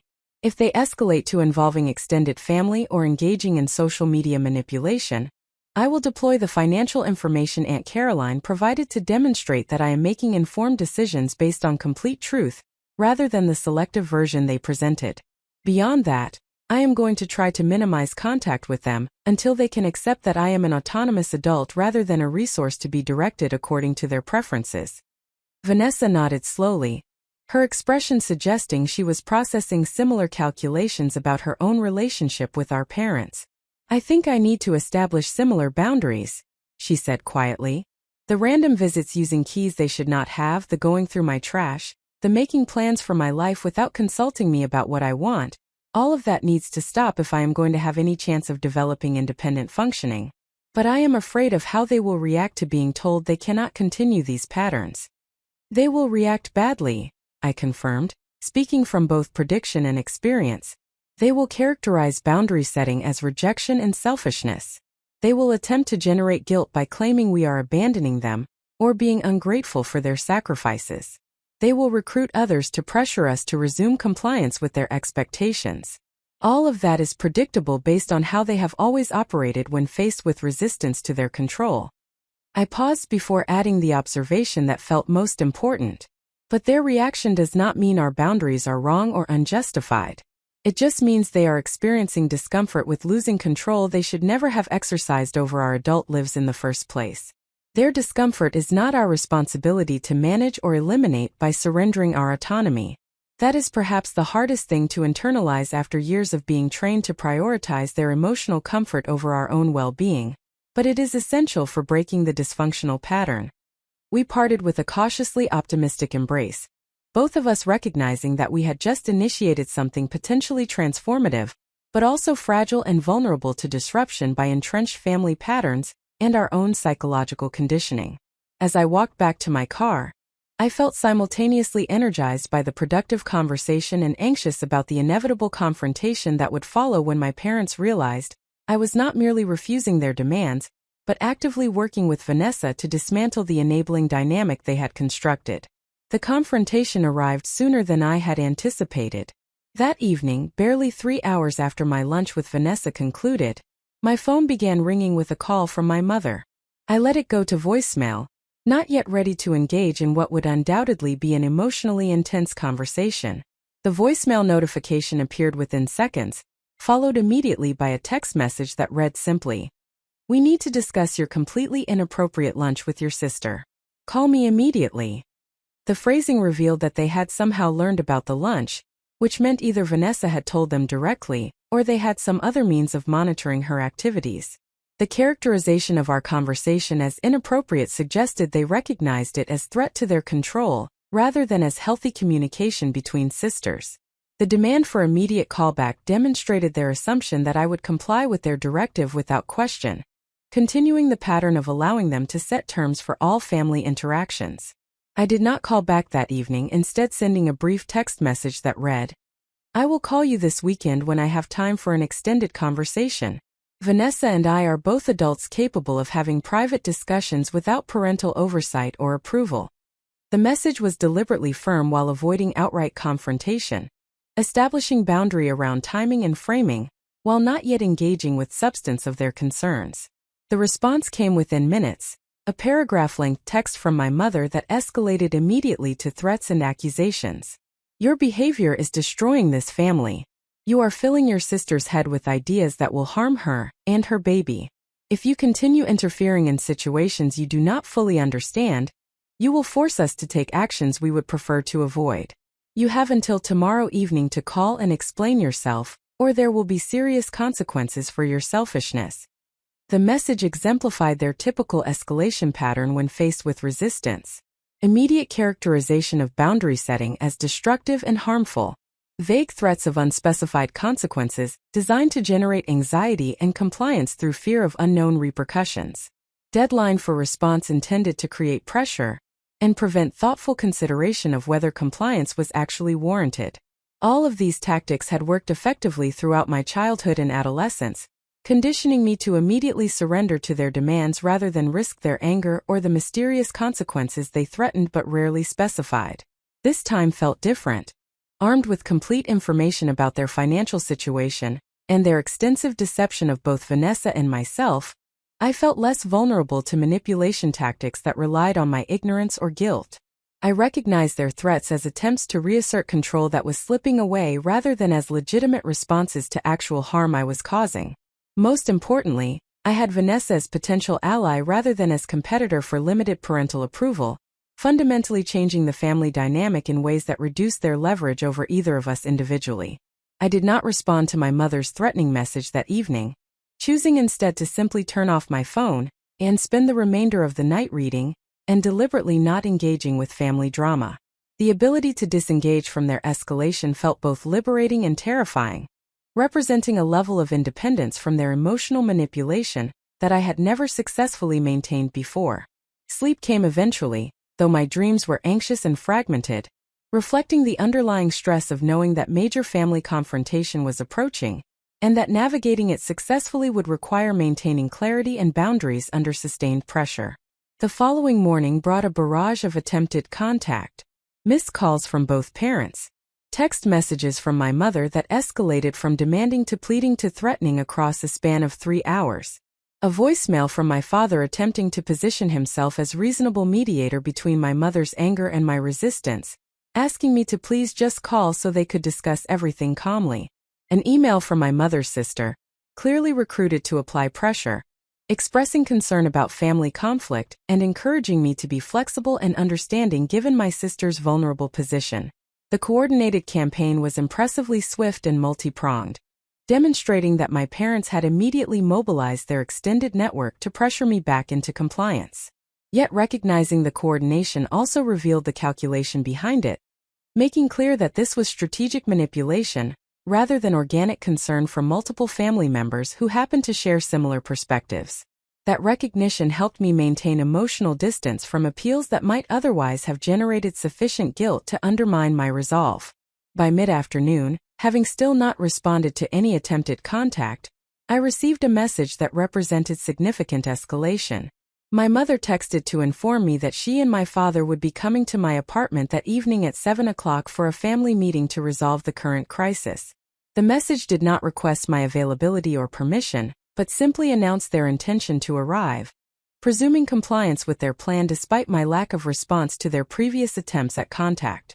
This moment represented a clear test of whether I could actually maintain boundaries under direct pressure, or whether I would default to established patterns of accommodation. The old version of myself would have reluctantly agreed to the meeting despite the violation of my space and autonomy it represented, rationalizing that refusing would only make things worse, and that it was better to get the confrontation over with rather than prolonging family tension. The person I was attempting to become recognized that allowing them to simply show up at my apartment on their own timeline and terms would communicate that my boundaries were ultimately negotiable, and that sufficient pressure would produce compliance. I responded with a message that felt both terrifying and empowering to send. I am not available this evening and did not agree to a meeting. If you arrive at my apartment without invitation, I will not open the door. I will call you this weekend when I have time for conversation, but that conversation will happen on my timeline, not according to demands or ultimatums. I need you to respect that I am an adult with my own schedule, and that you cannot simply announce plans that require my participation without my agreement. The response was immediate and explosive. My phone began ringing continuously with calls I did not answer. Text messages arrived in rapid succession, my mother's words becoming increasingly unhinged with accusations of disrespect, cruelty, and betrayal. The escalation continued for nearly 30 minutes before finally subsiding, leaving my phone filled with evidence of exactly how my parents responded when they could not immediately control my behavior through demands and emotional manipulation. That evening at 7 o'clock, my apartment buzzer sounded. My parents had arrived despite my explicit statement that I would not meet with them. I sat on my couch listening to the buzzer sound repeatedly, feeling my heart race with anxiety, while simultaneously recognizing that this moment was defining. If I relented and allowed them entry, I would be teaching them that my stated boundaries could be overridden through simple persistence. If I maintained my position, I would be demonstrating that their tactics would no longer produce compliance regardless of how much pressure they applied. The buzzer stopped eventually, but my phone immediately began ringing again. I let the calls go to voicemail, listening as my mother's voice filled my mailbox with increasingly desperate messages that ranged from pleading to threatening and back again. After approximately 20 minutes, the attempts at contact finally ceased, leaving me alone in my apartment with adrenaline slowly dissipating and the recognition that I had just fundamentally altered my family dynamic by successfully maintaining a boundary despite their coordinated effort to override it. What I did not yet know was that this successful resistance would trigger an escalation far beyond what I had anticipated, forcing me to deploy the information about their financial situation sooner than I had planned and ultimately leading to revelations that would transform not just my relationship with my parents but my entire understanding of why our family had developed such profoundly dysfunctional patterns in the first place. The weekend following my successful boundary enforcement passed in relative quiet that felt deceptive rather than peaceful, suggesting the calm before a storm rather than genuine resolution of family conflict. My parents had ceased their direct contact attempts after I refused to open my door Thursday evening, but the silence felt strategic rather than reflective of acceptance. I used the time to prepare mentally for whatever escalation would inevitably arrive, reviewing the financial documentation Caroline had provided and rehearsing how I might deploy that information if circumstances required revealing the full extent of my knowledge about their situation. Sunday evening brought the first indication that the lull had indeed been temporary. My phone began receiving notifications of social media activity that immediately signaled coordinated campaign, rather than organic family communication. My mother had posted a lengthy statement on her Facebook page, carefully worded to avoid explicit accusations while creating clear narrative about ungrateful children and family betrayal during times of crisis. The post discussed the pain of watching adult children become so focused on their own comfort and success that they lose sight of family obligations, particularly when vulnerable family members face difficult circumstances that require support and sacrifice from those more fortunate. The post never mentioned me by name, maintaining plausible deniability about its target, but the timing and specific references made the intended subject unmistakable to anyone familiar with our family situation. Comments began accumulating within minutes, extended family members and family friends offering sympathy, and sharing their own stories about disappointing adult children who failed to prioritize family needs appropriately. Several comments explicitly mentioned pregnancy and the importance of rallying around expectant mothers, leaving no doubt about the specific situation being referenced despite the careful avoidance of identifying details. I read through the post and accumulating comments with a strange sense of detachment, recognizing the manipulation while feeling less emotionally reactive than I would have experienced even days earlier. The public nature of the attack represented significant escalation, moving from private family conflict into social sphere where reputational damage could occur, and where pressure could be applied through community judgment, rather than just direct parental authority. Yet the transparency of the tactic somehow diminished its effectiveness, making clear that my parents were now deploying their full arsenal of control mechanisms because subtler approaches had failed to produce compliance. I chose not to respond publicly, recognizing that engaging in social media conflict would only amplify the drama and provide my parents with additional ammunition for characterizing me as difficult and combative. Instead, I documented the post and comments with screenshots, adding them to the growing file of evidence that demonstrated the coordinated campaign being waged to override my boundaries. This documentation might prove valuable if circumstances required establishing pattern of harassment or manipulation to third parties who could intervene or provide support. Monday morning brought the next phase of escalation. I received an email from my landlord requesting that I call to discuss a matter related to my tenancy.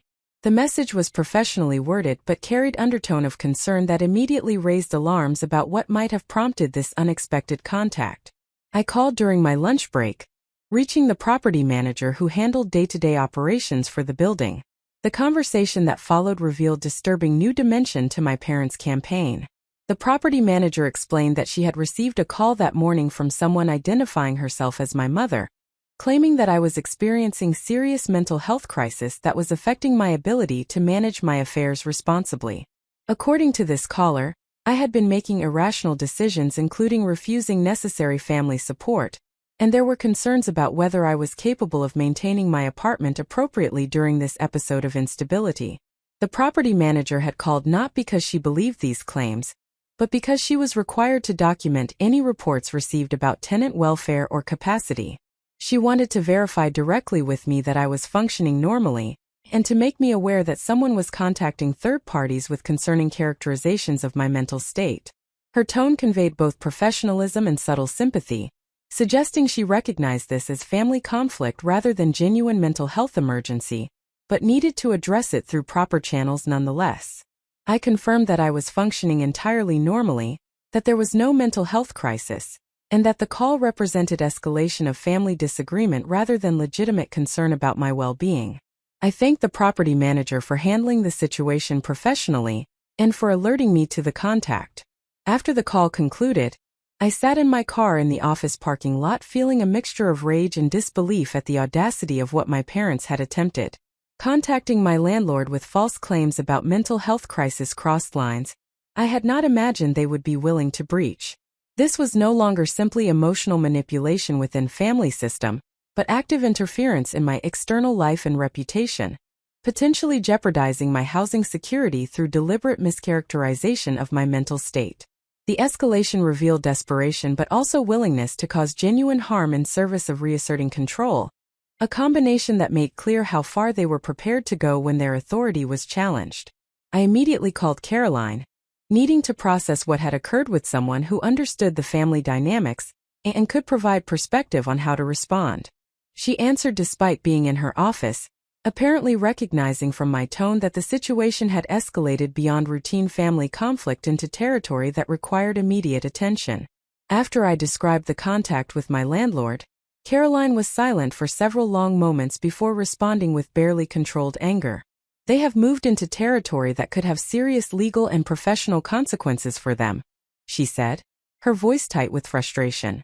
Making false statements to your landlord about your mental health could constitute defamation, and interfering with your housing could potentially violate tenant protection laws depending on specific circumstances. They have lost all perspective about appropriate boundaries in their desperation to maintain control. She paused before asking the question I had been avoiding examining directly. Are you ready to deploy the financial information and make clear that you understand the complete reality of their situation? Because at this point, they clearly believe you are operating from incomplete information, and that sufficient pressure will eventually produce compliance. Revealing your knowledge would fundamentally shift the dynamic by demonstrating that you are making informed decisions rather than resisting from ignorance of legitimate family needs. The decision felt simultaneously inevitable and terrifying. Using the financial information would provide leverage to stop the escalating campaign, but it would also represent irreversible transformation of family relationships through exposure of deception and financial irresponsibility my parents had worked hard to conceal. Once I revealed this knowledge, there would be no returning to previous dynamic where they maintained authority through control of information and narrative framing. The relationship would either evolve into something more honest and reciprocal, or would fracture completely under the weight of acknowledged betrayal and manipulation. I think I need to do it, I said slowly, recognizing the truth even as I spoke the words. They have escalated to interfering with my housing and making false claims about my mental health to third parties. I cannot allow that to continue without consequences, and the most effective consequence available is demonstrating that their manipulation tactics are based on false assumption that I lack complete information about the situation. Caroline agreed and offered to be present for the confrontation if I wanted support, an offer I accepted gratefully despite knowing her presence would intensify my parents' anger by making explicit her role in providing information they had attempted to withhold. We agreed to meet at my apartment the following evening, with Caroline reaching out to my parents to arrange a mandatory family meeting that would be framed as coming from her rather than from me, potentially reducing their ability to simply refuse to attend as they might if I issued the invitation directly. That evening, I received a text message from Vanessa asking if we could talk urgently. When I called, she sounded distressed in a way that suggested additional developments beyond what I already knew about. She explained that our parents had confronted her about our lunch meeting, demanding to know what we had discussed, and insisting that I was filling her head with dangerous ideas that would harm her and her baby. When Vanessa had attempted to assert that our conversation was private and that she was capable of making her own decisions, our mother had become enraged and accused her of being manipulated by me into betraying family loyalty. The confrontation had escalated to our mother announcing that if Vanessa continued communicating with me without parental supervision, they would withdraw all support including access to the condo and any financial assistance during her pregnancy. This ultimatum represented their attempt to isolate us from each other. Recognizing that alliance between their daughters fundamentally threatened the control they had maintained through keeping us in separate relationships with them where information and support could be carefully managed and manipulated. Vanessa was calling to ask what she should do, clearly frightened by the prospect of losing parental support during pregnancy, while also recognizing that capitulating to their demand would mean surrendering the possibility of developing independent functioning we had discussed during our lunch meeting. I could hear the genuine distress in her voice, the conflict between fear of practical consequences and desire to finally break free from dysfunctional patterns that had prevented her adult development. I need to tell you something that might change your perspective on their threats, I said carefully. The support they are threatening to withdraw is not actually sustainable regardless of whether you comply with their demands about contact with me. Their financial situation is so precarious that they cannot continue providing assistance, even if they wanted to. The ultimatum is an empty threat designed to manipulate your behavior, but it is based on resources they do not actually possess. I provided Vanessa with overview of the financial documentation Caroline had shared, ensuring she understood that parental withdrawal of support was inevitable regardless of her choices about our relationship simply because they had exhausted their capacity to continue enabling her through further debt accumulation. This information reframed their ultimatum from genuine consequence to desperate bluff, attempting to leverage imaginary resources to maintain control they could no longer sustain materially. Vanessa absorbed this information in silence before asking the question that cut to the heart of our shared situation. Why have they built their entire relationship with both of us on lies and manipulation? What were they actually trying to accomplish that required this level of deception and control? The question had no easy answer, touching on psychological complexity that probably exceeded my ability to analyze accurately. I think they created identities for themselves as parents based on being needed and being able to solve their children's problems, I offered tentatively. When I became independent and stopped needing rescue, they lost that role in relationship with me, which might explain why they have consistently undervalued my achievements and treated my stability as resource to be exploited rather than celebrated. With you, they maintained the rescuer identity by preventing you from developing independence, keeping you in perpetual crisis that required their intervention. I paused before adding the observation that felt most significant. The deception about their financial situation suggests they valued maintaining these role identities more than they valued honesty, or even their own long-term security. They were willing to destroy their retirement and accumulate overwhelming debt, rather than allow either of us to see them as anything other than capable parents with unlimited resources to solve problems. That level of investment in false narratives suggests psychological need that goes beyond normal parenting desires into territory that is probably unhealthy for everyone involved. We talked for nearly an hour, Vanessa processing the realization that both of us had been operating within carefully constructed false reality that served our parents' psychological needs, while actively harming our development and our relationship with each other. By the conversation's conclusion, she had decided to attend the family meeting Caroline was arranging, recognizing that confronting the deception directly represented the only path toward relationships based on truth rather than manipulation. The meeting was scheduled for Tuesday evening at my apartment, neutral territory that represented my space rather than allowing my parents to maintain home court advantage they would possess if the confrontation occurred at their house. Caroline arrived 30 minutes early to review strategy and ensure we were aligned on approach. She brought additional copies of the financial documentation, organized into a presentation that would walk through the 8-year pattern of debt accumulation and enable behavior in clear, undeniable terms.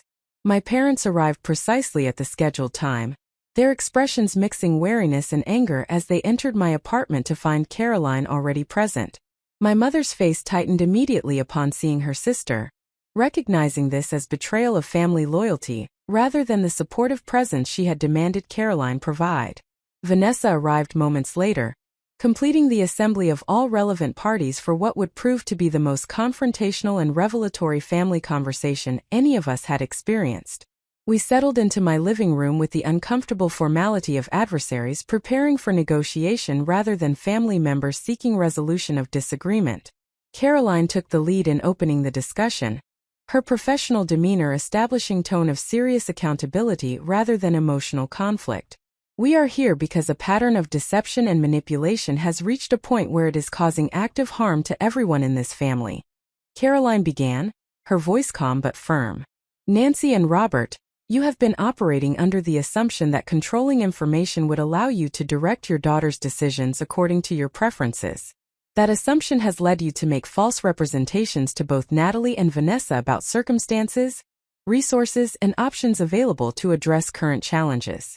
This meeting is intended to establish complete truth about the situation, so that all parties can make informed decisions moving forward. My mother immediately attempted to interrupt, but Caroline raised her hand in a gesture that somehow commanded silence despite having no formal authority. You will have opportunity to respond after we have reviewed the factual situation, Caroline continued. But first, everyone needs to understand the complete financial reality that contextualizes the demands that have been made regarding Natalie's apartment and the threats that have been issued regarding support for Vanessa's pregnancy. What followed was a methodical presentation of documentation that laid bare 8 years of financial destruction through compulsive enabling. Caroline walked through each major expenditure, each debt accumulation, each early withdrawal or high-interest loan that had been undertaken to fund another rescue of Vanessa from self-created crisis. The cumulative total was displayed prominently, the $230,000 representing the complete collapse of retirement security and the creation of overwhelming debt burden that would require years of disciplined repayment to resolve, even if no further enabling expenditures occurred. My parents sat frozen as this information was presented, their faces cycling through shock, anger, and humiliation as the full extent of their financial situation was exposed to their daughters and acknowledged by the family member they had specifically instructed to maintain confidentiality about these matters. When Caroline finished the financial review and turned attention to them for response, my mother's anger exploded in a torrent of accusations directed primarily at her sister for violating trust and betraying family confidentiality. You had no right to share any of this information, my mother said, her voice shaking with rage. These are private financial matters that do not concern our daughters. You have violated professional ethics and family loyalty to sabotage our relationship with our children by making us look irresponsible and manipulative. Caroline met her sister's anger with steady calmness that somehow intensified the contrast between their positions. These matters concern your daughters directly because you have been making demands of them based on false representations about your capacity to provide support, and about the urgency of circumstances requiring their sacrifice, Caroline replied evenly. Natalie deserved to know that your demand for her apartment was not driven by genuine housing crisis, but by desire to prevent consequences of Vanessa's failure to pay minimal fees on a property you purchased for her. Vanessa deserved to know that the support you have been providing was funded through debt accumulation that has destroyed your retirement rather than from surplus resources you claim to have set aside for her benefit. My father spoke for the first time, his voice tired rather than angry. We were trying to protect our daughters from worrying about our financial situation, while ensuring they both had the support they needed during difficult transitions, he said, the justification sounding weak even as he offered it. Parents are supposed to sacrifice for their children. That is what we have been doing, even when it has been difficult for us personally. Sacrifice requires informed consent from the person making the sacrifice, I interjected, finding my voice despite the tension crackling through the room. You made choices that destroyed your financial security, but you did not inform us about the true cost of your interventions in ways that would have allowed either Vanessa or me to make different decisions if we had known the full impact. You took away our ability to refuse help that was actually harming you by lying about your capacity to provide that help sustainably. I turned to address my mother directly, feeling anger I had suppressed for years finally finding outlet. You came to my apartment and demanded I surrender my home based on complete misrepresentation of Vanessa's circumstances and your own situation. You told me she was in desperate housing crisis when she actually owns a condo that is facing foreclosure only because she stopped paying minimal fees. You demanded my apartment as the only solution when multiple alternatives existed, including simply allowing foreclosure and using the substantial equity to help Vanessa secure appropriate housing she could actually afford independently. My voice rose despite my effort to maintain composure. And when I refused your unreasonable demand, you escalated to social media campaigns portraying me as selfish and uncaring, and then to calling my landlord with false claims about mental health crisis. You have interfered with my housing, damaged my reputation, and manipulated both of your daughters through systematic deception about basic facts of our family situation. All of this in service of maintaining dysfunctional patterns that were actively destroying your financial security, while preventing Vanessa from developing adult capabilities she desperately needs. The room fell silent after my statement, the weight of accumulated grievances and exposed deception creating atmosphere too heavy for immediate response. Vanessa spoke into the silence, her voice quiet but steady with resolve I had not heard from her previously. I need you to understand something, she said, looking directly at our parents. I did not know you were going into debt to rescue me repeatedly over the years. Every time you gave me money or paid off my debts or solved problems I had created, you told me you had resources set aside for this purpose and that I should not worry about being a burden. If I had known the truth, I would have made different choices. I would have let myself face consequences that might have actually taught me to function independently instead of perpetually needing rescue. She paused, gathering courage for what came next. The pattern you created has left me at 26 years old about to become a mother, while having no idea how to manage basic adult responsibilities, because I have never been required to learn. That is not love or support. That is preventing my development in ways that have harmed me even as you believed you were helping. And now I am bringing a child into this dysfunction, which means I have to break the pattern regardless of how difficult that will be, because I cannot replicate with my own kid the damage that has been done to me. My mother's face had gone pale during Vanessa's statement, the direct repudiation of her parenting approach apparently striking deeper than the financial exposure or my anger about manipulation. Everything we have done has been motivated by love and desire to help our children avoid unnecessary suffering, she said, her voice breaking slightly. If we made mistakes in how we provided that help, it was because we were trying our best in difficult situations, not because we were trying to control or manipulate anyone. Intent does not eliminate impact, Caroline interjected firmly. You may have been motivated by love, but the practical effect of your choices has been to create financial crisis for yourselves, prevent Vanessa from developing adult capabilities, and attempt to exploit Natalie's stability to perpetuate patterns that were already unsustainable. Love that causes this much damage needs to be restructured into forms of support that actually serve the well-being of everyone involved rather than just maintaining your identity as rescuer parents.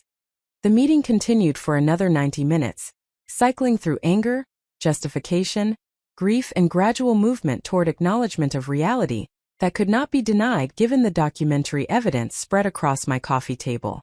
By the conclusion, several difficult truths had been established that would define our family relationships going forward. My parents acknowledged with great resistance that their financial situation was unsustainable, and that they could not continue providing material support to Vanessa regardless of whether she complied with their demands about limiting contact with me. They agreed to allow the condo foreclosure to proceed naturally without further intervention, recognizing that the equity Vanessa would receive represented her best option for establishing independent living situation she could actually afford to maintain. They admitted, with even greater resistance, that demanding my apartment had been based on misrepresentation of circumstances, and that their subsequent escalation to social media campaigns and contact with my landlord had been inappropriate regardless of how justified they felt by my refusal to comply. My mother offered something resembling an apology, though it was heavily qualified with justifications about her emotional state and her belief that she was advocating for Vanessa's legitimate needs. Most significantly, both Vanessa and I established explicit boundaries about future contact and support that represented fundamental departure from historical patterns.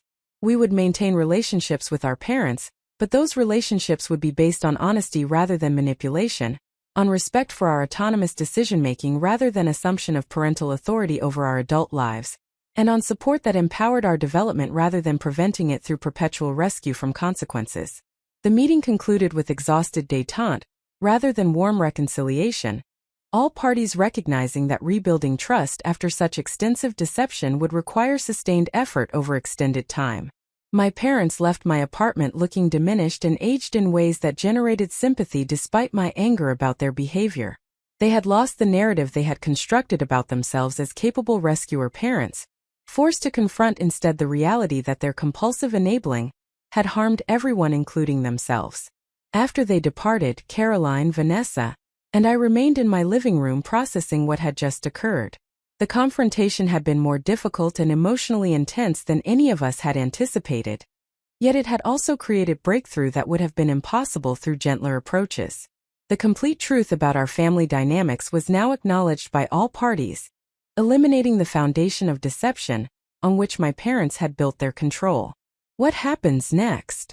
Vanessa asked eventually, the question encompassing both immediate practical concerns and larger existential uncertainty about how our family would function with such dramatically altered dynamics. You let the foreclosure proceed and use the equity to secure housing you can actually afford, I replied, returning to the concrete starting point for her path toward independence.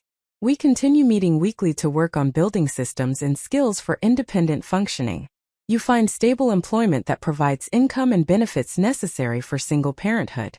And we both establish relationships with our parents based on truth and boundaries rather than manipulation and obligation.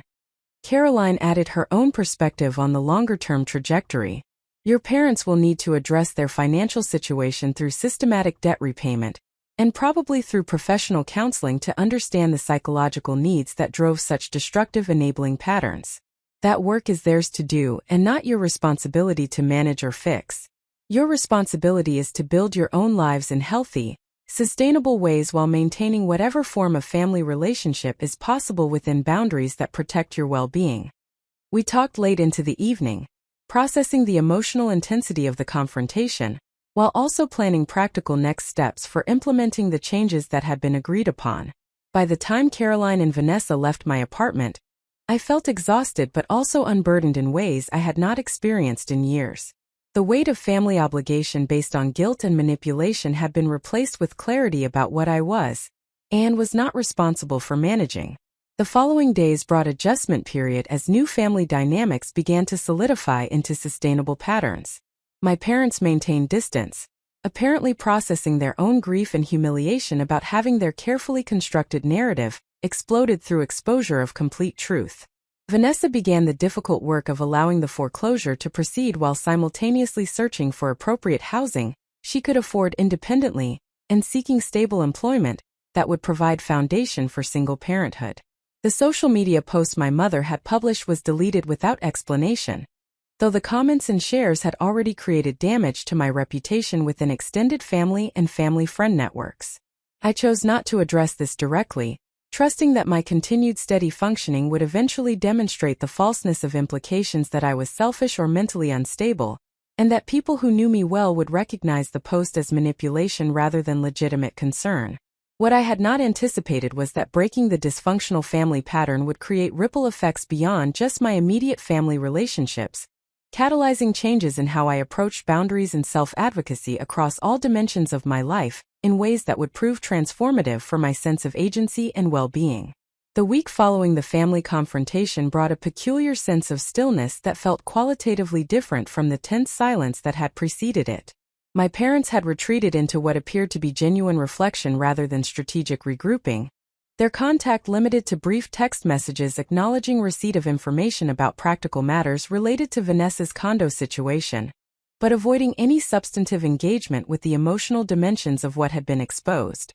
This withdrawal created space for me to process my own complex feelings about the confrontation and its implications for my understanding of family relationships and personal identity.